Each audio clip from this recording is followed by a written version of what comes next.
Hello, Joy Brooks with Email and Coffee. I once tweeted my guest, "Is it true?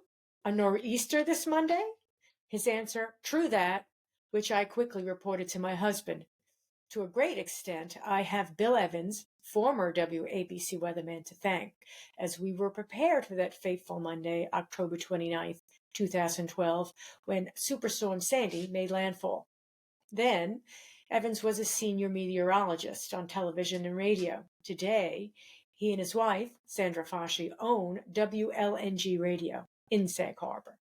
Join us as we talk about the weather and vintage radio. And now, Bill Evans. Hey, everyone. Email and Coffee with Joy Brooks.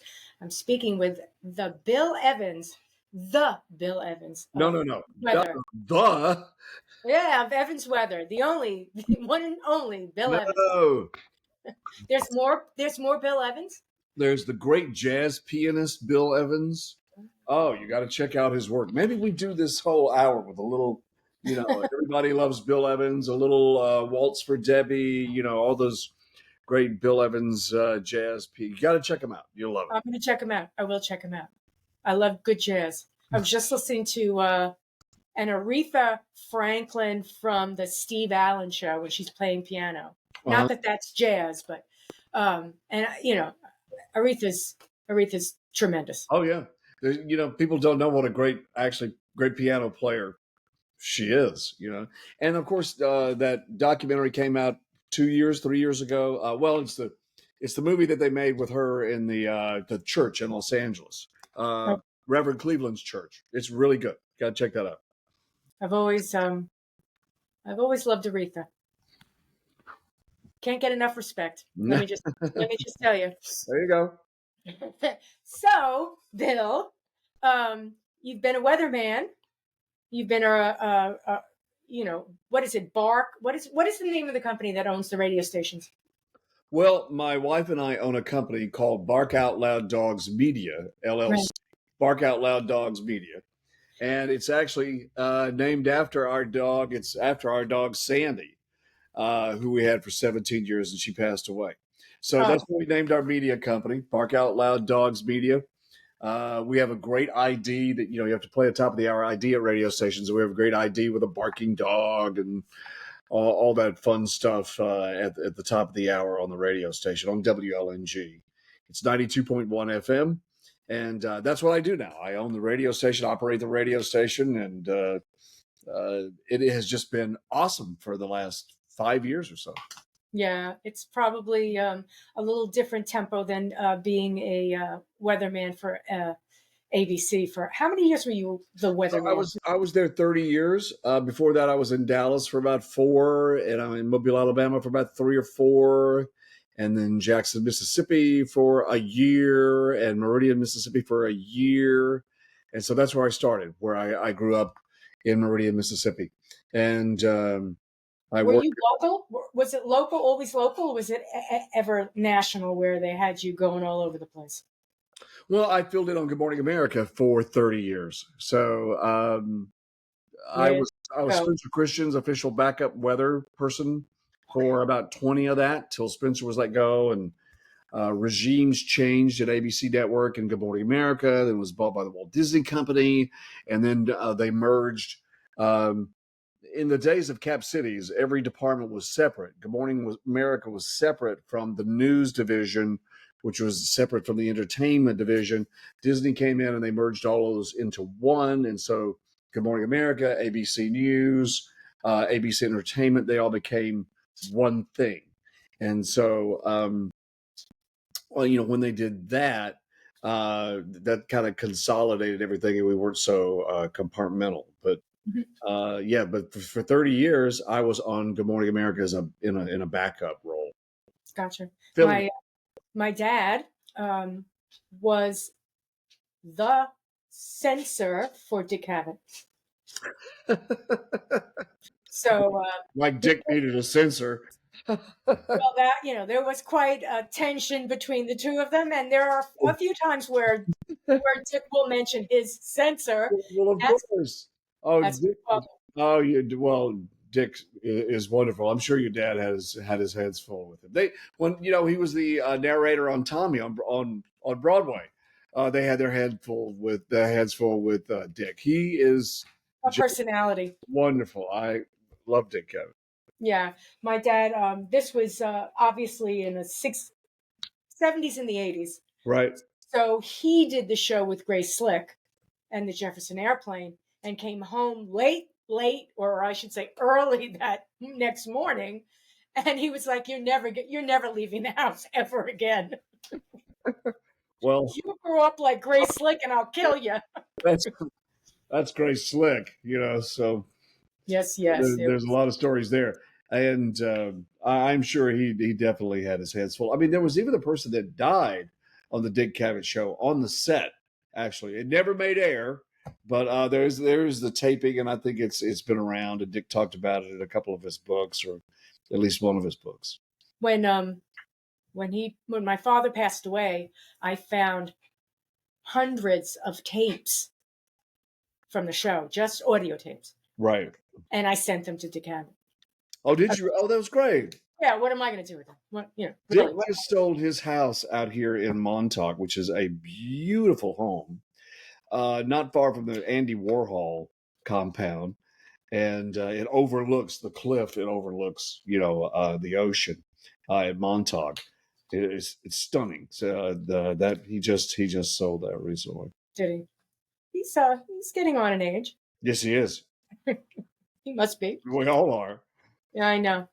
I'm reminded We of that. all are. We all are getting on in age. I'm reminded every morning when I look at myself in the mirror and I'm like, oh my God, who is that? Yeah, Oh, man. that's me. So I got all my hair. It's just all one color. Well, it's attractive. I say to myself, Turn gray. Yeah, I'm getting grayer every day. Exactly. So, as a weatherman on ABC, and by the way, I used to work for NBC, so but after Dad worked for ABC, I worked for NBC, and now I work for myself. But as a weatherman, there's a lot of science involved in being a weatherman. I mean, you would think just tell the weather, but it's not that simple, is it? I mean, oh no, it's not that simple. And weather is not an exact science, and I don't know if it's ever going to be.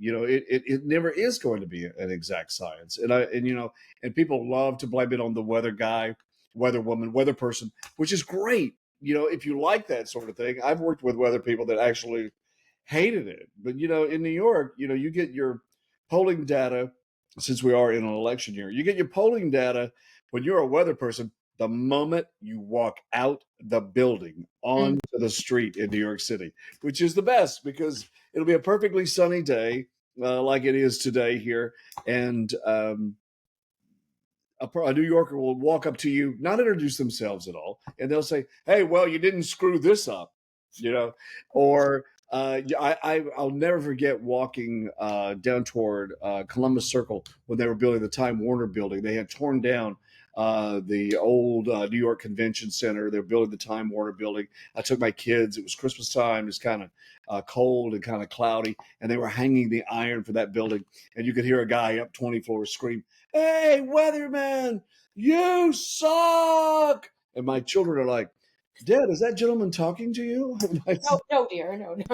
He's talking to somebody else down the street. So New Yorkers are great that way. I love the New York pattern. I like that. I would miss it if I wasn't around. I'm still doing the weather. I do the weather, 7 days a week here on the Eastern End of Long Island on our radio station, and so weather is not, to get back to your question, is weather is not an exact science. I don't think it's ever going to be. And those who think that they have their arms around it, I'm not, being mean. I'm just saying they will learn that you don't, because Mother Nature is Mother Nature, and the weather is the weather, and it's always constantly changing. And you're never going to be able, even with our computer models, and as good as they are, and they're going to get better with AI now. And so, even with that, the weather is still going to have that unpredictability. Weather forecasting and computer models and science, and it will still never get its arms completely around being able to completely dominate and forecast the weather precisely because Bands and buts, and it's they're happening, in real time. yeah. I mean, it's still a very inact science. It's not going to be exact, and so and really that's kind of the beauty of it. Mhm. I was reminded, I was listening to a few podcasts the other day, and I didn't know about it at the point, but I was listening, and they were talking about on June 26th or 29th, there was a near miss meteorite. Well, that's where the weather guy gets thrown into astronomy. The meteorologist is Greek for meteos, meaning I the know. air. But in my career, the meteorologist gets thrown into astronomy, all that science stuff. You get thrown in all that astronomy, even in some health stuff. If they didn't have a health reporter, the weather guy ended up being the health reporter.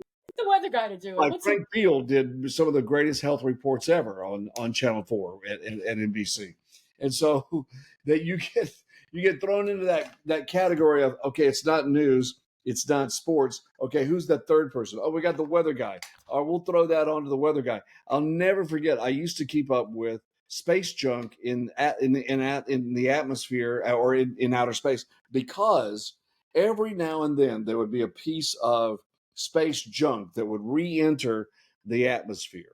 And so one morning we had that occurrence happen. And so I followed NORAD out there in Colorado and knew that there were some at the time, 700 to 1,050 pieces of space junk out there. There's even more now, but they were orbiting the Earth, and at some point they fall into the gravity of the Earth and they burn up into the atmosphere.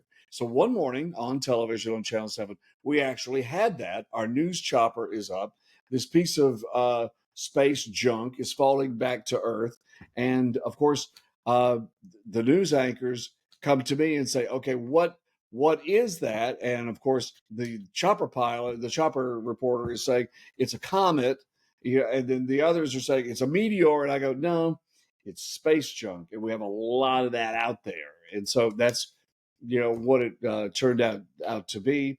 But there's all that stuff that is out there when you're looking at. I mean, we just had a meteorite just the other day pass very close by and burn up in the Earth's atmosphere the other day. That wasn't very large, but still, it was close enough. Oh, I mean, those are the things that, of course, if you're living in ground zero, Tunguska, in Siberia, I mean, No, it affects you. But those are the wild things that can happen when you're dealing with weather. I mean, you could go ahead and you could predict an entire season worth of weather. Oh, El Nino is going to, and then you get an earthquake somewhere, or I'm sorry, or a volcano exploding, and every model's off. well, the computer models for the atmosphere, one thing, astronomy and what's going on in the outer space, another, and then you just pointed out, very pointedly, another thing, geology. And so we don't have any computer models for volcanoes, and those, I believe, are truly the most uh, uh, hard things to forecast. That is truly a science where, well, we don't know when the next shift in tectonic plates is going to take place. Is it going to be under the ocean and there's a tsunami? Is it going to be the San Andreas Fault? Which, if you go online and you look at the earthquake meters and stuff, every day the plates are moving in California. Every day you look down toward Puerto Rico, down there. There's toward Puerto Rico. There's tectonic shifts in the ocean. So that is truly an area where we have no computer models for. There is no modeling for earthquakes. There's no modeling for tsunamis. The only thing you have for tsunamis is just the wave meters that are out in the oceans to know when the waves are coming up and the speed of, Oh, yeah. boy. Yeah, I mean, we tend to forget that the earth is a living creature. And we think that we impact it, and we do. I'm not saying we don't. We do impact it, but it's still in control. Well, of course we impact it. Just in the United States alone, there's 350 million people. So you're talking about billions worldwide. Yes, we do have an effect on the planet, and we need to be good stewards of the planet. Mm, The planet is alive and viable and doing great. And the reason why is because there are all of these active volcanoes on the planet, underneath the oceans and above on the surface. Look, if you had a dead planet, you wouldn't have any of those things. The planet would be dead and dying, and you would know that. But the planet is viable and alive.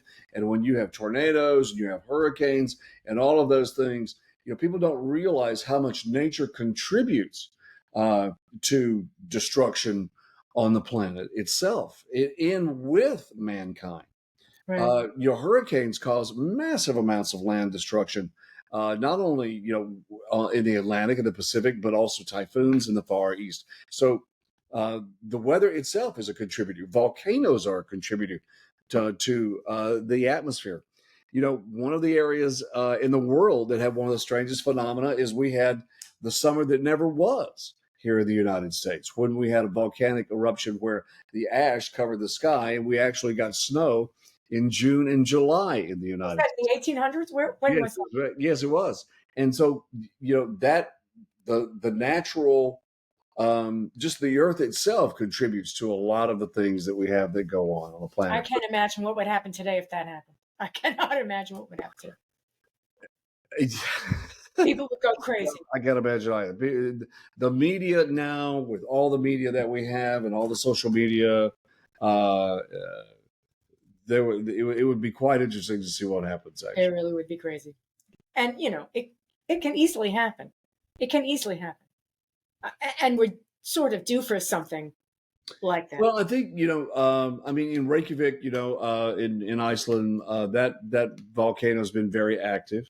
What's been weird so far this season is that we have not had the number of hurricanes so far. I mean, we're getting into September. Bite your tongue. It's not October yet. So yeah, but we're at the height of the season, and Right. we haven't seen that much. But we'll start to see what happens as we go September, October, and into November. So it hasn't really happened. We've had a lot of Saharan dust out in the Atlantic. There's been a lot of shear. There's been all sorts of things going on. So that doesn't mean it won't happen. That just means it's been slower in happening this year. Something that I've noticed, and maybe I'm making things up, is that since Superstorm Sandy, I live on the South Shore of Long Island. It's, I won't say windy like crazy windy, but I'm not Chicago windy, not Buffalo windy, but it's windy. There's always a breeze, and I don't know if it's because of the storm impact, because it breached and it opened up some inlets. I don't know, but I've had a few of my friends remark and say when they come visit me, they're like, "It's always windy down here." I'm like, I'm not complaining, but it's something that I've noticed. Well, beach communities are in what we call lower baroclinicity, low pressure systems, and the wind is always moving around water. Water like the Atlantic, the bays, Delaware Bay, Cape May Bay, the Atlantic Ocean, Pacific Ocean, all that. Those areas are lower in pressure. So you always have wind in those locations. Now, if since Superstorm Sandy, you might have had some structures that you lost that block the wind at the beach. So, some of those structures may be gone. But generally, beach areas are always going to be a little bit more windy. I've noticed that since I have bought WLNG Studios, I'm on the Atlantic Ocean, and I'm right here, in the Sound, and we're all influenced to our south, we're influenced by the Atlantic Ocean. To our north, we have the Sound, and so we constantly, whenever we have a north, we always have a lot of wind here. We always have to replace the fabric awnings here every 3 to 5 years. One, because we're too lazy to take them down, and because we're always in wind. So it's a very very windy at coastal communities, and that's it's kind of the norm. When you have very low pressure, you're always going to have some wind there. And also, I noticed I don't know exactly when it happens, but in the summer, it's east west, and in the winter, it's north south, and it shifts. Yes. Well, in the summertime, you're going to have more of a southerly wind to a southwest wind because you have the Bermuda High that is out in the Atlantic and it backs into the Atlantic coast in the western Atlantic. And so that is how you get summertime. High pressure ridge out of the Atlantic comes from the Azores, moves toward the Atlantic coast. The wind goes southwest to southerly, pumps up the moisture, good old summertime. We get to the wintertime and what we're going to be seeing here in a couple of weeks. I mean, we've kind of cooled off a little bit. And actually, we've been seeing a natural progression of weather and temperatures that have been slowly getting to where the norms will be when we get to fall. And that's going to be on the 22nd is the autumnal equinox. So as we head toward the 22nd of September, we certainly will see, the high pressure, if everything goes normal, the high pressure ridge has been pumping up the moisture back south and east and goes into the Azores. The jet stream, the polar jet drops to the south and the cooler air starts to come in and you get this mixing.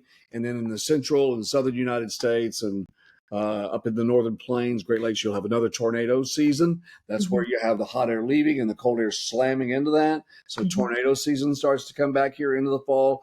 And then we start to settle into wintertime. Did you ever do storm chasing? Oh, absolutely. That's kind of cool. I chased tornadoes with Howie Bluestein from the University of Oklahoma. And I have flown in the Hurricane Hunter, chased tornadoes, done all that stuff. That's crazy. That's crazy. Like, how close have you been? Well, Start chasing you. well, we can start with tornadoes. I have been near tornadoes on several fronts, in an airplane, in a helicopter, and on the surface. So the closest I've been has been on the surface. Years ago, the National Weather Service had a couple of programs where just like the first Twister movie, which the second Twister movie is really good, but the first Twister movie shows where they were trying to put these drones on the surface and the tornado would suck them up into the tornado. So the Weather Service did that. They used these little things that looked like frisbees. They were called Freds. And if Fred was an acronym, the NOAA is the National Organization for the Advancement of Acronyms, because they got a name for everything. They were called Freds. And what our job to do was, I went out with them and we were in Oklahoma and there was a front coming and there were tornadoes coming. And our job was to lay these Freds all over a field out in the middle of nowhere with the hope that the tornado would come over that field and suck up the Freds and they would go up and they had little instruments in them. It would tell us, things like temperature, moisture, of course, turbulence, wind speed, vorticity, all that kind of thing. Then I think the first thing the Weather Service came out with was a drum. They had a drum and it had weather instruments and they named it Dorothy. Dorothy, I was going to say. So we would take Dorothy and stick it out in the middle of a cornfield, and with the hope that the tornado would pass over. But tornadoes are so unpredictable, and their paths are so unpredictable. And they're like a slinky. They go up and down back into the thunderstorm. So none of those programs gave them any information whatsoever. They were totally unsuccessful. So they've gone on and done. You can do better things now because you have Doppler radar, and now all these vehicles that they send out and they chase tornadoes have Doppler radars, and you can see into it, and you can do all that stuff. So that was the precursor to Doppler radar. So, in giving you a little weather lesson here, the importance of the Doppler radar has been the best. Johannes Doppler they figured this out, back in the 1700s. About using radio waves to be able to look at wind. And so that now is portable Dopplers are in all these tornado chaser vehicles. You can do that. You can take 2 weeks on vacation and go hire a tornado chaser and go do that kind of stuff. That's where we are now. It's tourism. All right. Well, everything turns into an adventure. If That's you've a got good one, one. you I can do mean, anything. if you really are a weather nerd, that's a good one. Is to hook up and go do that. And um, there are a bunch of people who do it, and it can be done safely. A few years ago we had some meteorologists who collided with each other in an accident, and there was fatalities because they were chasing the same tornado. Um, uh, but generally, it can be done safely. Tornadoes move at a right angle, so you basically know where they're going, but they kind of they work in a zigzag kind of pattern. So you just stay at a right angle to the tornado and know where the winds are and where the path is, and you can be safe. Hmm. Look, it's still dangerous. Yes, it is. I like to look. I love seeing a storm come in. I love watching a storm come in. The coolest and you're exactly right, is to watch the storm front come and watch it blow through and go by. That I think is just the most. If you love weather, and I think all of us do, we all have it ingrained in our psyche. There's a place there for that, and I think that I've seen it in so many different places. I have been on a beach in Hawaii and watched a hurricane and a frontal system go by. I have sat in a lawn chair in Pensacola, Florida, and watched fronts go by. I've sat in an apartment on a roof in New York City and watched a storm front go by. It'll be completely sunny and it's pitch black, and you have rain and wind, and then it goes by and the sun goes out.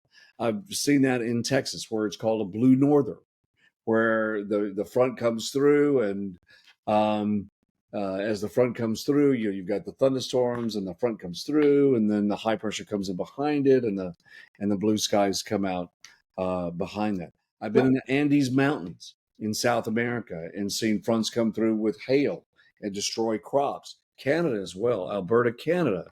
I've been with airplanes in Alberta, Canada, where the plane we flew and we sprayed um, silver dioxide into a thunderstorm, so that the rain particle forms the dust, and the silver dioxide particle forms with moisture to create more rain than hail, to lessen the size of hail that destroys crops, Somewhat destroys seeding. cars, windshields, all that sort of thing. So you like you say, a front coming through is one of the most beautiful. I've sat here in my office. I mean, I'm sitting here in my office, and I look out over the cove here in Sag Harbor, and on the other side of Shelter Island, where I am, you can see Long Island Sound, and we watch the fronts come from the north and come right over us, and it's perfectly sunny right now, and it's dark, and then there's lightning and hail and thunder and wind and all that, and we've had water spouts, and then it goes by, and the sun comes out. It really is picturesque and beautiful. There's no doubt why every single god in history has been like the thunder god. Well, the most certainly the most fierce god of all the weather gods is the god Hurricane, and that is the god Is of. that really a god? Yes. Well, the back in the I'm not sure of my dates, but it would be 1400s, 16 to the 1600s, to the days of the pirates. Residents of the Caribbean believed in a god called Huracan, and that's where the name hurricane came from. Is that the British sailors and the ones that became the pirates? That pirate season didn't last very long, but they were in the Caribbean all the time where the hurricanes came, and the residents believed in a god called Huracan, and that was the one that brought the massive storms, and that's where we got the name hurricane from. That is something I did not know. I I've always or I thought maybe it's some kind of mythology. Does the sky, if the sky turns like green or yellow, is that like, oh shit, time to take cover? Well, yes, yes. The reason why that it changes that color is because of the sunlight behind the thunderstorm Mm-hmm. and the rays of the sun refracting through the thunderstorm. You get this kind of yellow hue, and then it turns to green, and that is the color bands of the sun behind a thunderstorm. So remember, if you have a thunderstorm or a front coming, it's the sun is in front of it, it gets dark, and then the sun is backlit, and that's where you get the rainbow also. Right. Right. You get the thunderstorms and all of that first, but that yellow sky and the green sky, you really get that green sky in the southern plains of the United States, throughout New Mexico, Arizona, Colorado, Nebraska, Kansas, Texas, because of the heating during the day. And those thunderstorms come with the tornadoes in the evening time after maximum heating, where the thunderstorm has been heated up by temperatures that are 110 degrees at the surface. And so that's when you see those colored skies. You don't get that a whole lot in the Northeast. It's rare, but when you do, as you said, it's that moment, right? Take cover. Everybody down to the apple cellar. So now that you're at the radio station, what kind of new things are going on in music these days? Well, I think we're at an interesting time in music where new music is not the most popular, genre, uh, in of the overall music world. There's great music out there. Not to say that there's not. The Weeknd, Billie Eilish. There's a lot of great music artists out there. But the number one music formats are adult contemporary and country music right now. And then new music's about ninth or 10th. So these adult contemporary, classic hit, classic rock formats are at the top. Uh, Talk news is in that group, and country music is second, borderlining on first as far as the most popular music formats. Um, and that's kind of where we are now.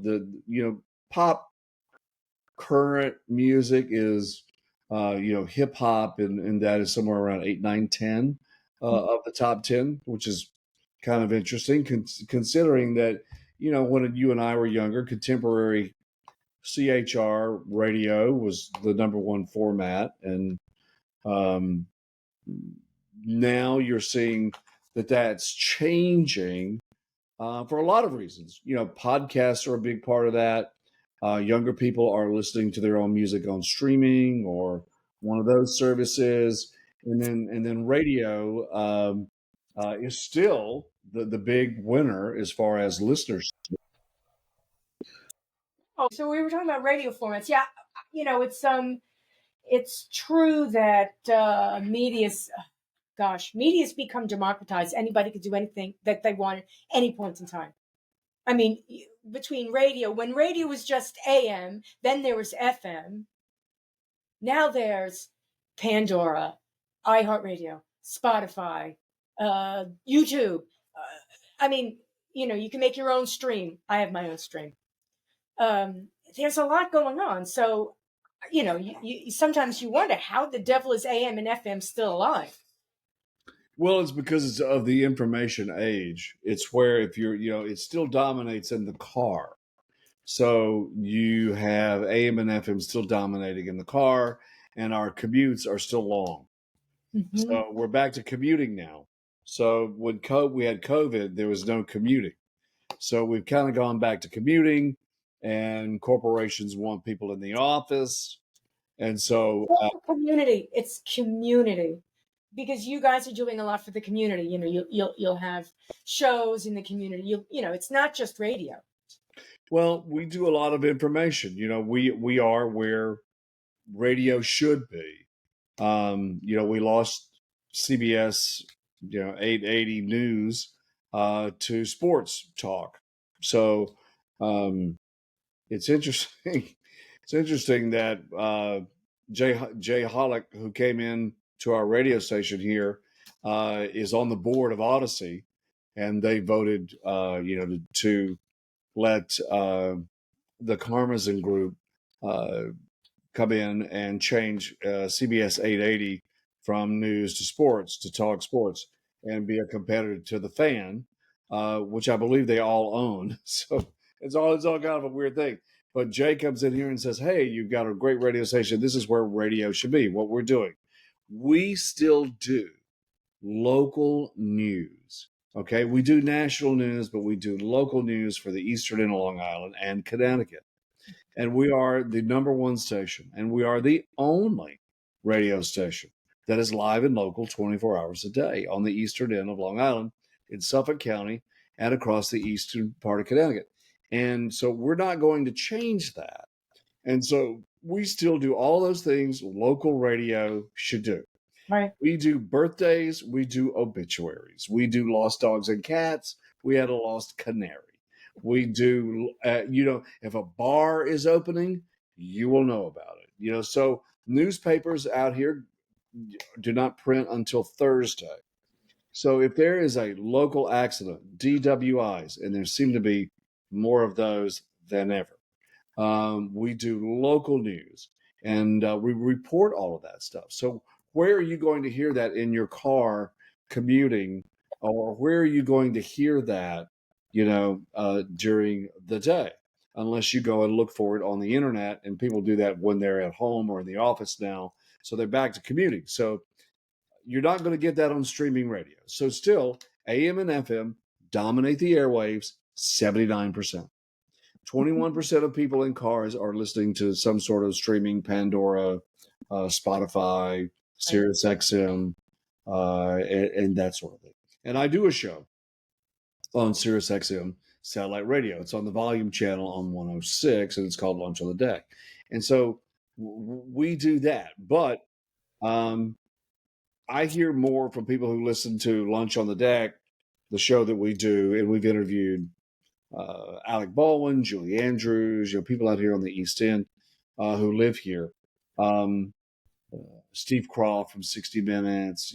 Jimmy Buffett gave his last interview to us. Jimmy lives just down the street on the corner. It's his first house he ever bought is right here by WLNG Radio. So Jimmy's last two songs that he did, Bubbles Up, and the other song was My Gummy Just Kicked In. He did that with us here at WLNG, and he passed away 2 months later. So, we are a local radio station, and that's what Jimmy wanted to do. He wanted to do it local radio, the old-fashioned, old style, which is still here. They played the Buggles on MTV and said, video killed the radio star, but it didn't. We're still playing music and doing local news, and we're still doing local information. And, it's not just, news and all that, but it's bars, it's restaurants. What's the news thing happening? We broadcast from the Hampton Classic. We do remotes. We're at all the events. And so that's what local radio should be. And that's what we are. And we're still going to be. We have bought another frequency. We're going to have a new radio station, 94.5. Goes on the air here in November. It's going to be country music. And we're going to be playing country music. And we've been working on that these past few weeks, getting up the new antenna. And I just am working on a deal to buy a third radio station. So we're going to have three, and I think that's enough. So that's a lot of radio, and I think three, and I'm going to program them all, and we're going to be live and local on all three, and so we're going to keep local radio alive. Good. I remember the hoo-ha that went on when WLIR was pulled off the air back in the 80s, I think.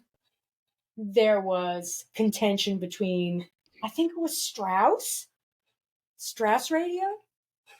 At that point in time, they owned it, and it literally got yanked off the air one day in the middle of the afternoon. It was like, there today, gone tomorrow. Well, when you have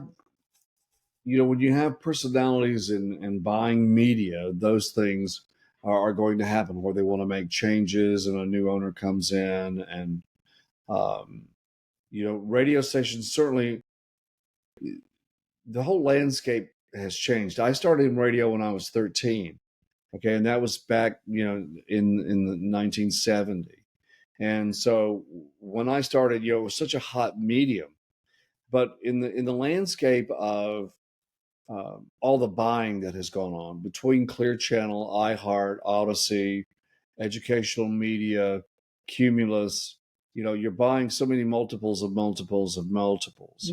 And I think this is just me. And if any of these guys want to call me up and we talk about it, that's fine. But they've ruined radio. And they've ruined it because they have, all it's hedge fund guys, it's venture capitalists. They've gotten into the radio business, and I'm not faulting them. I'm just saying you kind of lost your way a little bit.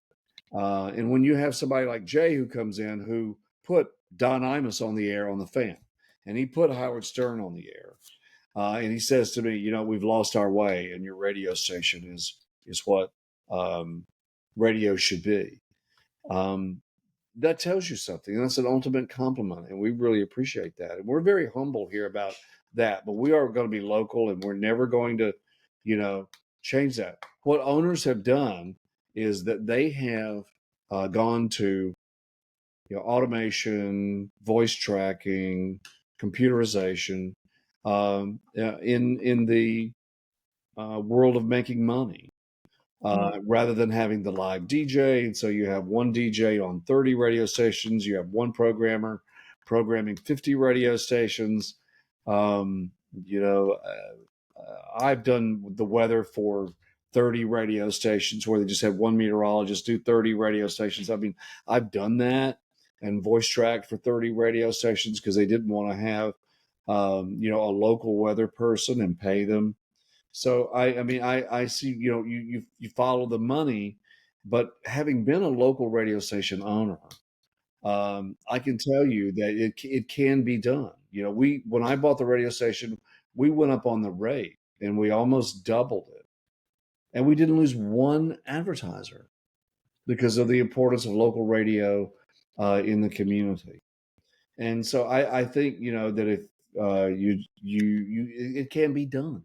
So it doesn't have to be a massive. I mean, I see having billions of dollars and operating 350 radio stations. I mean, I see what a task that could be. But then to generate funds, they've had to change and go do things like podcasts and go digital and all of those things that took away from being a local radio station. It's it's sort of we're on the precipice of lots of different things. Television is not free anymore, right? I remember. You can see the landscape of how cable and streaming has changed. Yeah, I Very remember much my so. dad when I was in college and I got HBO in college and I came home and I said to my father, "Oh, let's get HBO," and he said, "I will never pay for television." And I'm like, I'm glad he's not alive now. Right. Well, and it's all been driven by content. HBO was driven because it was a movie channel and you could get movies anytime, all day. So that it was driven, it's a content driven thing. And that's what streaming is driven by, is content. You could go onto Netflix any part of the day, or Hulu, or Crackle. Who heard of a Crackle? Right? So I mean, a Crackle? So you could go on to Crackle and get programming. And if you want to watch all the old TV shows, you could go onto that channel. So as the guy said, the medium is the message, and so that's where we are with that. Mm-hmm. There's a lot of content. There's a lot of content. Yeah, there's a lot. I mean, there's a lot of content out there, and so what we have stuck to doing is the basics, and that is we play music and we give local information, and we are a live voice. Imagine, that a mother at 11 o'clock, midnight, 2 in the morning, got to nurse the baby. She can flip on the radio out here and hear a friendly voice talk to her and say, here's what's going on. Here's music news. Here's what happened today. Here's some nice, great music. Hang in there with us tonight. We're a friendly voice. We are there for you. We are like the sunrise and the sunset. Mm-hmm. And You that's will really not see us every day, but we are there. I mean, when there was no television and it was radio, families would turn the radio on and sit and listen to uh, soap operas on radio. Right. Oh, absolutely. Well, we can, now we have so many listeners because because the medium is the message, especially radio. We have an app, WLNG app, and we're at WLNG.com.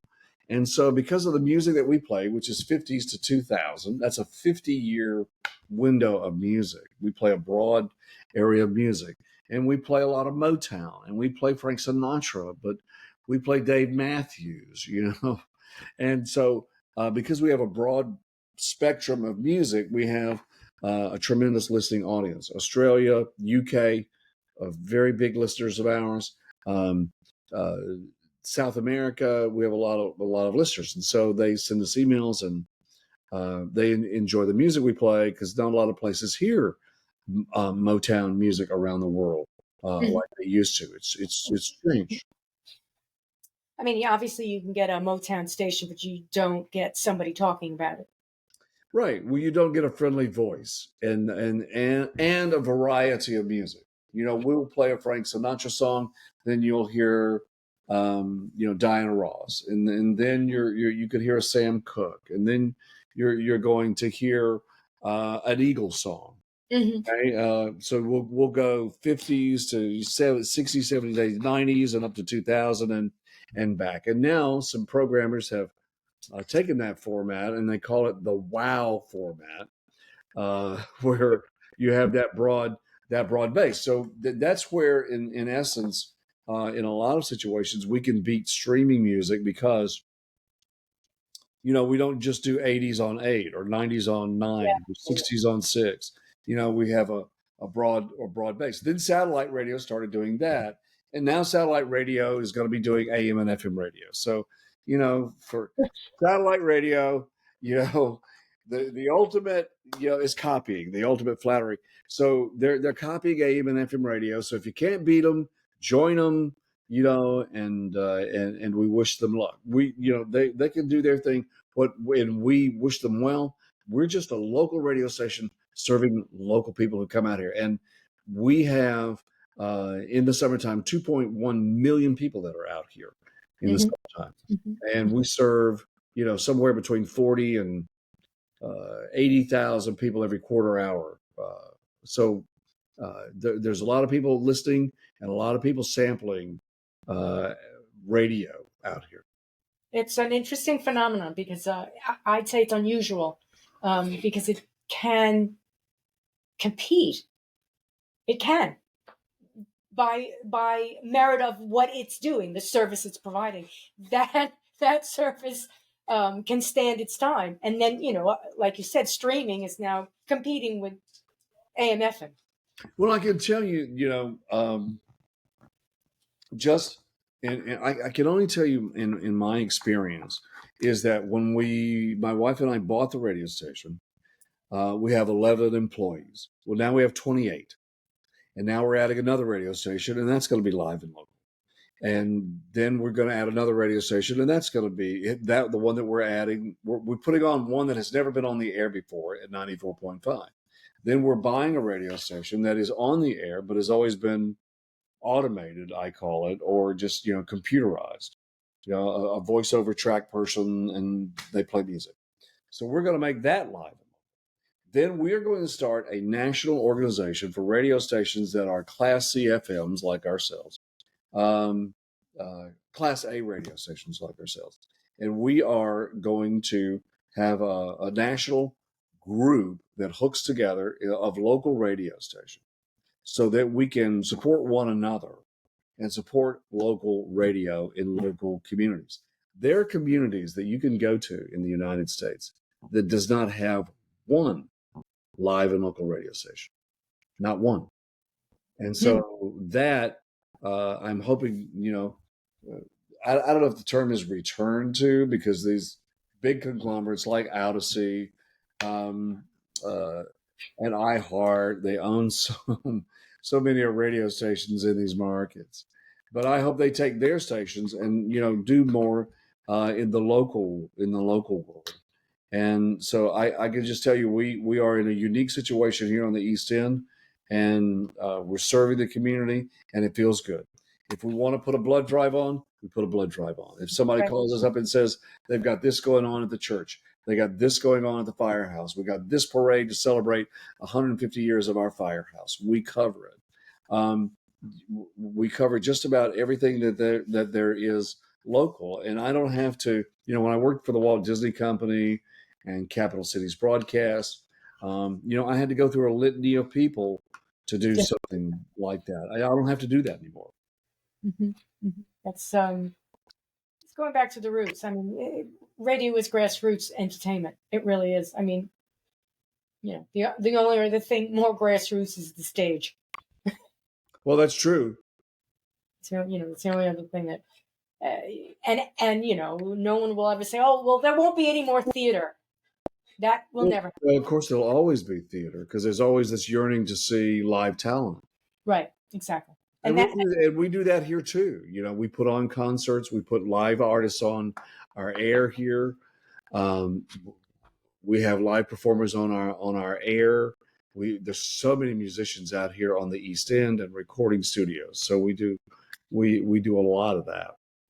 it's it's it's supporting the community and providing a very grassroots service. And I mean, Well, considering, and why we're saying grassroots. The other thing about that is it's the other thing. It is capitalist radio and it is profitable.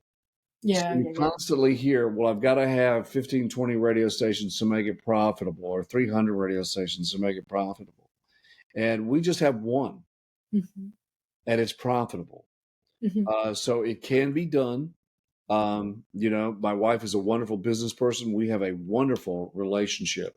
She's the business part of it, and I'm the programming part of it. And the community person, and she is the person who loves. This was her idea. It wasn't even my idea, because I had been in radio so long that I watched um, huge radio companies come in and buy radio stations and fire everybody. They all lost their jobs. We were originally owned by Capital ABC, and then Capital Cities bought us. They owned WABC, they owned WPLJ, they owned PRO in Providence, and a bunch of other radio stations. And so they came in and they kept the stations live and local. Disney came in, kept them live and local, but they sold. And they sold to Citadel, and then Citadel sold to Cumulus, and then Cumulus broke everybody up and sold to educational media and a bunch of other people. So when my wife said, let's buy a radio station, the first thing I said was, well, that's the old fashioned adage of, do you know how to make a small fortune in radio? Start with a large one. And I had seen all my friends get fired and let go in acquisitions and mergers in radio by big people who had a lot of money, and they gobbled up radio stations, and they did programming where they had one person programming 50 radio stations, and they all played the same thing. mm, They all were automated, and they all lost their local character right. and their local feel. And that's what the station is. It's Yeah, that so I local. said to Sandra, I said, "Oh, but she had the vision for this radio station, and it's a unique radio station. It's a vintage radio station. It has been on since 1963, and that's not long by radio standards, but for Sag Harbor and the Eastern and Long Island, it is. And this radio station is huge in the community, so we just wanted to keep it vintage and keep it moving forward. You've done a good job. So far, so good. We're looking at we're growing and expanding. Like I said, we have 28 employees, and I don't call them employees because I always tell them we're in this together. But when you try to explain to people, well, how many people do you have? I mean, we have 28 teammates. Okay, Hmm. and so Yeah, I like to use the term these I days. have 28 teammates, and I don't call myself owner. I call myself caretaker. It's on my business card. So Caretaker. I'm not the owner. I'm the caretaker. We're just keeping this thing and we're moving it forward. And it's, an improved version of itself. And we have great people. Well, our morning guy's been here 50 years. Our midday person, 30. our afternoon drive person 30 years. So when you have that kind of base, Yeah, DJs love what they do. so they're here and they're the rock. They're our cornerstone. Yeah. Um when I listen to radio, and I haven't listened to in a long time, sorry, but when I used to listen to radio, it was like I wanted to hear the DJ. I wanted to hear a particular DJ. Well, I invite you to listen to WLNG, and I think you'll find it's different. It's not what you hear in the city at all. It's not voice tracked. It's live DJs. I mean, you still have live DJs in New York City, and you still have live morning shows and afternoon drive, but it's certainly not what it was. And we are what it was, and we've improved that, and we make it fresh and great content every day. And we are, living in the moment. We have all the latest news and information. We have, all the latest cultural stuff going on. I know I've streamed it before. So you'll enjoy it. It's you'll once you start. I mean, we have listening spates of over 4 hours by our audience to 6 hours. So yeah, you listen and you just kind of turn it on, leave it on. I'll eventually turn into my father where the radio's on all the time. That's not a bad thing. No, it's not a bad thing. That's the way he lived. Radio was always on.